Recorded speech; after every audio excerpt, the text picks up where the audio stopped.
कांग्रेस के मुख्य प्रवक्ता रणदीप सिंह सुरजेवाला ने गुरुवार को पेट्रोल और डीजल की कीमतों में हो रही बढ़ोतरी को लेकर केंद्र सरकार पर निशाना साधा। उन्होंने कहा कि इन दोनों पेट्रोलियम उत्पादों पर उत्पाद शुल्क को कम करके देश की जनता को राहत देनी चाहिए। उन्होंने ये भी आरोप लगाया कि अंतर्राष्ट्रीय बाजार में कच्चे तेलों के दाम में भारी गिरावट के बावजूद पेट्रोल और डीजल पर उत्पाद शुल्क में बढ़ोतरी करके जनता से लूट की जा रही है। उन्होंने पत्रकारों से कहा कि 73 साल में पेट्रोल और डीजल की कीमतें सबसे ज़्यादा है। कहाँ है मोदी सरकार और प्रधानमंत्री नरेंद्र मोदी जो कहते थे कि सरकार के अविश्वास के कारण कीमतें बढ़ रही हैं। अमेरिकी कांग्रेस ने डेमोक्रेट उम्मीदवार जो बाइडेन की जीत पर संवैधानिक मुहर लगा दी है। कांग्रेस ने इलेक्टोरल कॉलेज काउंटिंग में बाइडेन को विजेता घोषित किया है। बाइडेन के अलावा कमला हैरिस को भी उपराष्ट्रपति पद के लिए विजेता घोषित कर दिया गया है। इससे पहले सीनेट और कांग्रेस ने जॉर्जिया, पेंसिल्वेनिया, नेवाडा और एरिज़ोना से जुड़े रिपब्लिकन नेताओं के काउंटिंग रोकने संबंधित प्रस्ताव को बारी-बारी से खारिज कर दिया। इससे पहले ट्रंप समर्थकों ने कैपिटल हिल बिल्डिंग में घुसकर वोटिंग की प्रक्रिया रोकने के लिए हिंसा की थी, जिसमें अब तक 4 लोगों के मारे जाने की खबर है। बाइडेन को विजेता घोषित कर उपराष्ट्रपति पेंस ने कहा कि अब सभी को अपने काम पर वापस लग जाना चाहिए।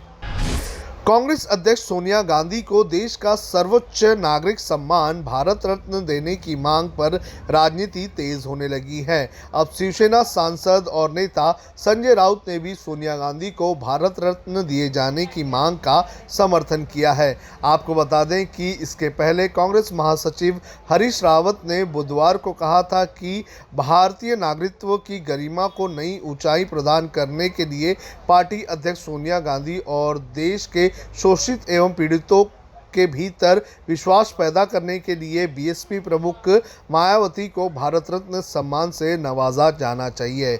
इसके बाद आज शिवसेना नेता संजय राउत ने भी इस मांग का पूरी तरह से समर्थन किया है। कांग्रेस महासचिव प्रियंका गांधी के पति रॉबर्ट वाड्रा ने राजनीति में उतरने और चुनाव लड़ने की इच्छा जताई है। बेनामी संपत्ति के मामले में लगातार 2 दिन पूछताछ किए जाने के बाद उनका ये बयान सामने आया है। वाड्रा ने कहा कि राजनीतिक परिवार से जुड़े होने के कारण उन्हें परेशान किया जा रहा है। उन्होंने कहा कि राजनीति में ना होने के बावजूद वे सियासी लड़ाई लड़ रहे हैं। सरकार जब भी मुश्किल में होती है उन्हें पंचिंग बैग की तरह इस्तेमाल करती है। रॉबर्ट वाड्रा ने न्यूज़ एजेंसी IANS को गुरुवार को दिए इंटरव्यू में ये बात कही। वाड्रा ने लोकसभा चुनाव के दौरान रायबरेली और अमेठी में प्रचार भी किया था। यहां से सोनिया गांधी और राहुल गांधी चुनाव लड़ते थे। मुरादाबाद में वाड्रा के लिए होर्डिंग्स भी लगाए गए थे। तब उन्होंने दावा किया था कि उन्होंने अपना बचपन इस जगह पर बिताया है और यहाँ के लोग चाहते हैं कि वो यहाँ रहें।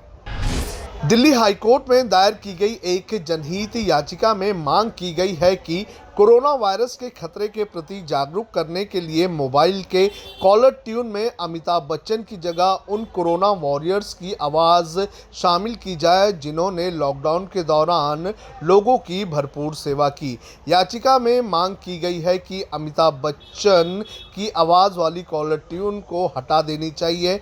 याचिका को राकेश नाम के एक शख्स ने एडवोकेट AK दुबे और पवन कुमार के जरिए दायर की है। दिल्ली हाईकोर्ट ने याचिका को सुनवाई के लिए स्वीकार कर लिया है और 18 जनवरी को इस पर सुनवाई की जाएगी। अब खबरें पाइए सबसे पहले हमारे मोबाइल न्यूज एप्लीकेशन पर। एंड्रॉइड या iOS प्लेटफॉर्म पर जाइए, HW न्यूज नेटवर्क को सर्च कीजिए, डाउनलोड कीजिए और अपनी सुविधानुसार भाषा का चयन कीजिए। खबरों की भीड़ में अपने काम की खबर पाते रहिए।